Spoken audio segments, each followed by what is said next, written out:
자, 안녕하십니까. 의무소방원 강의에 오신 여러분들을 진심으로 환영합니다. 자, 저는 앞으로 여러분들과 의무소방원 강의를 같이 진행해 나갈, 또 같이 공부를 할 김초영입니다. 자, 오늘은 본격적인 강의에 앞서 여러분들과 약간의 오리엔테이션 시간을 좀 가져볼까 합니다. 자, 의무소방원 국어라는 게 어떻게 이루어져 있는지, 또 시험은 어떤 형태인지 여러분들과 전반적인 얘기를 좀 나눠본 후에 본격적인 강의를 시작해 볼 겁니다. 자, 아무래도 여러분들은 시험이다 라고 하면 또 약간 긴장하고 계실 수도 있기 때문에, 자, 오히려 긴장감을 좀 풀고 편안하게 어떻게 공부하면 좋은 성과를 낼 수 있을지에 대해서 여러분들과 좀 수다를 좀 잠깐 떨어볼까 합니다. 어, 일단 시험의 구성에 대해서 여러분들과 간략하게 좀 얘기를 나눠보죠. 자, 일단 사지선다입니다. 부담이 일단 좀 줄어드셨죠? 자, 오지선다가 아닌 사지선다의 객관식 20문항으로 일단 시험은 준비가 될 겁니다. 그렇다 보니까 아무래도 깊이 있는 내용을 좀 파고 들어가서 뭔가 내가 많은 내용을 좀 분석하고 응용하고 적용해야 되는 문제보다는 사실상 교재에 나와 있는 이론을 좀 바탕으로 해서 그 이론들이 얼마나 잘 숙지되어 있는지를 확인하는 차원의 문제들이 더 많다라고 여러분들이 생각하시면 될 것 같습니다.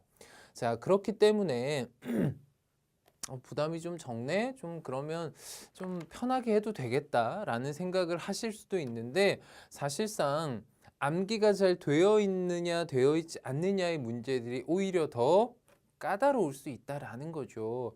자칫 잘못하면 내가 내용이 섞여 있는 부분들, 그래서 잘 분리해서 따로 숙지하지 못하고 내용이 뒤엉켜 버리는 부분들이 생길 수 있기 때문에 문제 풀 때 오히려 손실이 생길 수 있겠죠. 그래서 정확히 암기하고 넘어가는 과정이 사실상 중요하겠죠.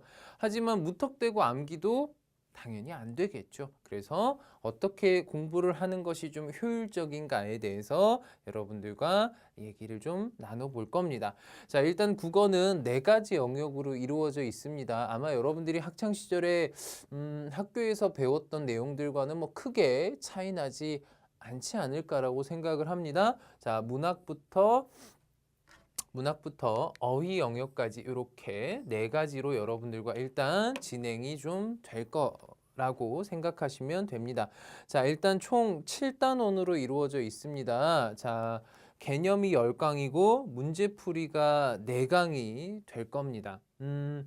자, 개념이 10강으로 돼 있다라는 건 아무래도 여러분들과 조금 자세히 다뤄야 될 부분은 한 번에 끝내지 않고 좀 나눠서 좀 한두 차례에 나눠서 여러분들과 얘기가 좀 될 거다라고 생각을 하시면 되겠죠. 그리고 문제풀이는 자, 각 장에 적중 예상 문제들이 교재에 수록이 되어 있습니다. 그래서 그 부분들을 여러분들과 최대한 좀 꼼꼼하게 많은 문제들을 될 수 있는 대로 다뤄보면서 배웠던 이론들이 잘 숙지가 됐는지, 또는 그것들이 문제에 잘 적용을 할 수 있는지를 좀 같이 여러분들과 좀 공부를 해보는 시간을 가져볼 겁니다.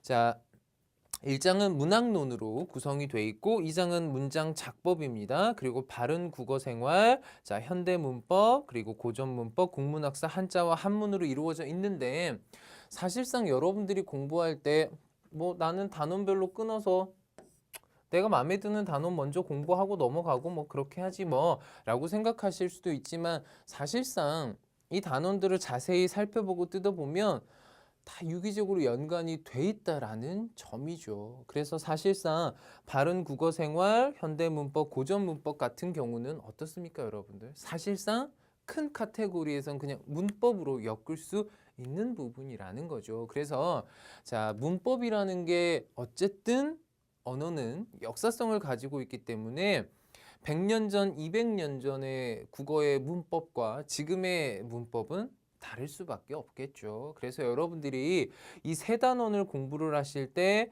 3장 따로, 4장 따로, 5장 따로 물론 공부하시는 시간도 필요하겠지만, 나중에 여러분들이 전체적으로 복습이 들어가고 꼼꼼하게 다시 세부사항 점검이 들어갈 때는 3장, 4장, 5장을 엮어서 같이 공부하는 학습법도 필요하다라는 거죠. 아, 그 당시 예전에 그랬던 문법들이 현대로 넘어가면서는 이렇게 달라졌네. 아, 이런 차이점들이 있네. 라는 것들을 여러분들이 파악을 하실 줄 알아야 된다라는 거죠. 그래야지만 시험장에서 문제들을 접했을 때 어떤 특정 문법이 나온다면 두 가지가 동시에 떠오르겠죠. 아, 고전 문법은 이랬고 이게 현대에는 이렇게 됐구나라고 두 가지가 동시에 떠오르기 때문에 여러분들이 문제에 있어서 좀 손실할 확률이 훨씬 많이 줄어들 거라고 생각을 합니다. 자, 그리고 문학론은 이제 문학에 대한 전체적인 개념 설명이 들어갈 겁니다. 작법은 글쓰기에 대한 얘기가 되겠죠. 자, 그러다 보니까 여러분들이 좀 생소할 수 있는 것들이 좀 사실상 나옵니다. 아주 자세히 디테일한 각종 표현법들, 수사법들도 등장을 할 거고, 그다음에 원고지 사용법이라든지 교정부호 같은 것들도 등장을 할 겁니다. 그래서 그런 부분들은 꼼꼼하게 하나하나 여러분들이 숙지를 잘 해놓으셔야 될 부분입니다. 자, 그리고 사실상 국문학사 부분이 시험에서 출제율은 가장 높은 부분이 됩니다. 자, 국문학사는 양이 제법 많습니다. 아무래도 자, 고전부터 시작해서 근대 현대로까지 넘어와서 우리 국문학이 이렇게 변해왔다라는 것을 여러분들에게 보여줘야 하는 부분이기 때문에 아무래도 좀 방대한 양이 있기는 합니다.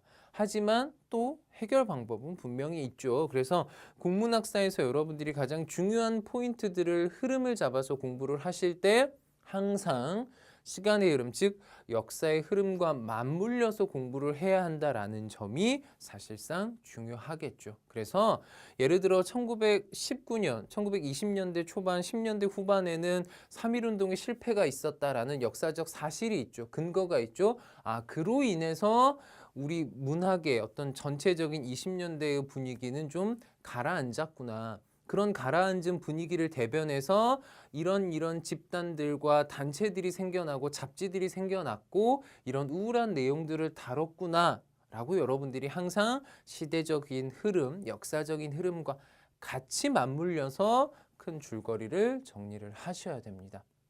자, 그래야지만 국문학사가 좀 효율적으로 정리가 될 거라고 생각을 해봅니다.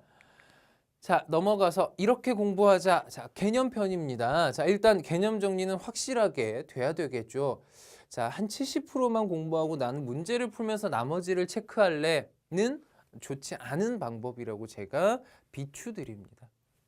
그래서 충분한 시간을 들여서 꾸준히 반복 학습을 하라고 제가 꼭 강조해서 말씀드립니다. 특히나 여러분들이 조금 어려울 수 있는 문법 파트 같은 경우는 충분한 예문들을 다뤄보셔야 됩니다.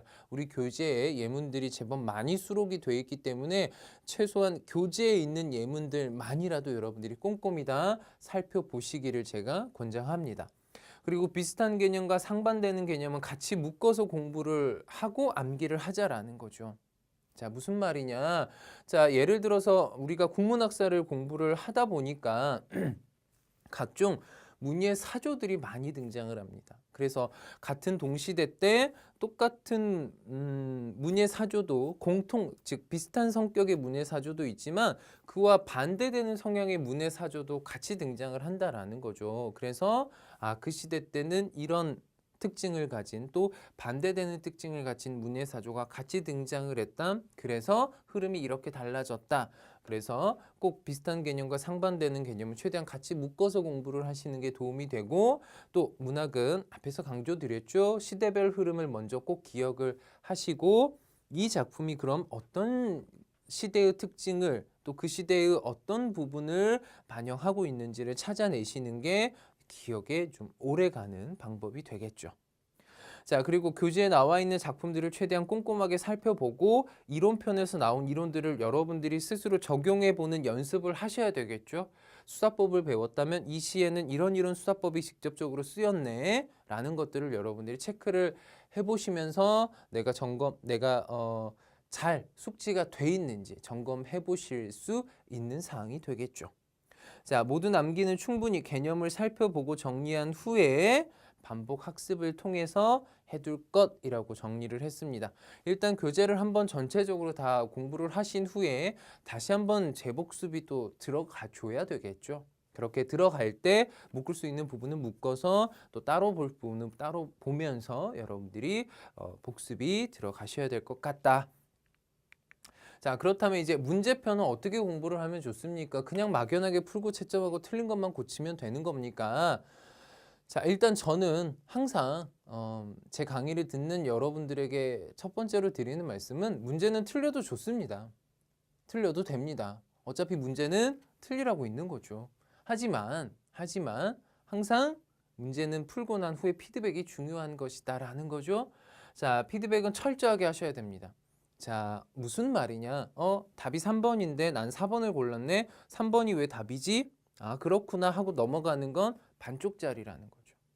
자, 내가 맞췄지만 1번, 2번 다른 보기들도 다 꼼꼼하게 따져 보시고 넘어가셔야 된다라는 거죠. 그리고 내가 왜 틀렸는지를 한 번쯤은 생각해 보셔야 된다라는 거죠. 아, 내가 이 부분에, 이 문제에서 요구하는 부분에 해당 이론이 정확히 숙지가 돼 있지 않구나. 그렇다면 그 문제를 통해서 내가 어느 부분을 다시 복습해야 될지를 알게 된다라는 거죠. 그 부분을 알고 다시 한번 확실히 복습을 하고 암기를 하고 넘어가는 피드백까지도 이루어져야 한다라는 얘기입니다. 자, 그리고 틀린 문제는 이론에서 다시 한번 개념 정리를 꼭 하신 후에 오답 정리 철저히 해보셔야겠죠. 자, 그리고 문제풀이 후에 문제 보기에 나와 있는 다른 예문들도, 다른 보기들도 내가 정확히 그 개념, 이 보기가 해당하는 것에 대한 이론들을 알고 있는지 여러분들이 맞은 문제도 다시 한번 살펴보시고 넘어가셔야 될 것 같습니다. 자, 그렇게 해서 여러분들이 이제 전체적으로 자, 이 의무소방원 국어 공부를 어떻게 하느냐 세 가지로 핵심을 정리를 한다면 자, 복습과 예습은 철저히 당연히 하셔야겠죠. 매 강의마다 복습과 예습은 제가 강조 드릴 겁니다. 그래서 여러분들이 꼭 습관화 시켜서 강의가 이루어지는 동안만이라도 꾸준히 예습 복습을 하셔야 됩니다. 그렇게 꾸준한 반복이 결국 암기를 만들어내게 됩니다. 자, 그리고 개념 정리 및 예문 적용입니다. 많은 예문을 볼수록 점수는 당연히 오릅니다. 내가 그 개념에 대한 이해가 확실히 됐다 하더라도 여러분들이 최대한 많은 예문들을 접해 보시는 게 훨씬 더 도움이 될 겁니다. 자, 아마 이 부분에서는 다다익선이 맞는 말이 되지 않을까라고 생각을 합니다. 자, 그리고 문제풀이 후 부족한 이론 꼭 점검하라는 거. 제가 사실상 3번이 제일 중요하게 여러분들에게 강조드릴 부분입니다. 그래서 왜 틀렸지? 내가 이 부분에 이론이 부족한 건가? 자, 이런 것들을 떠올리면서 여러분들이 문제풀이를 통해서 이론 점검을 하시는 것도 중요하다라고 제가 강조해서 말씀드립니다.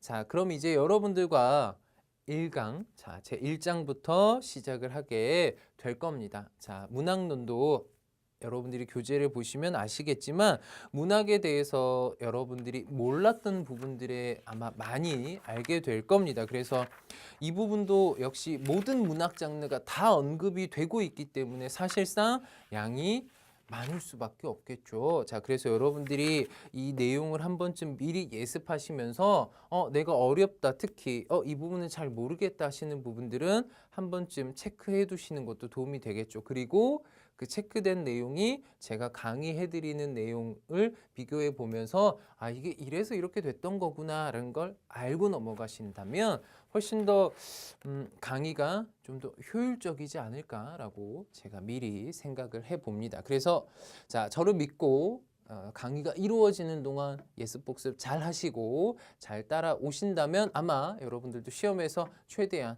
만점 받으실 수 있을 거라고 저도 확신을 해봅니다. 자, 그러면 다음 시간부터 제 1장 문학론으로 여러분들과 찾아뵙도록 하죠. 자, 예습 철저히 해오시는 거 잊지 마시길 바랍니다. 감사합니다.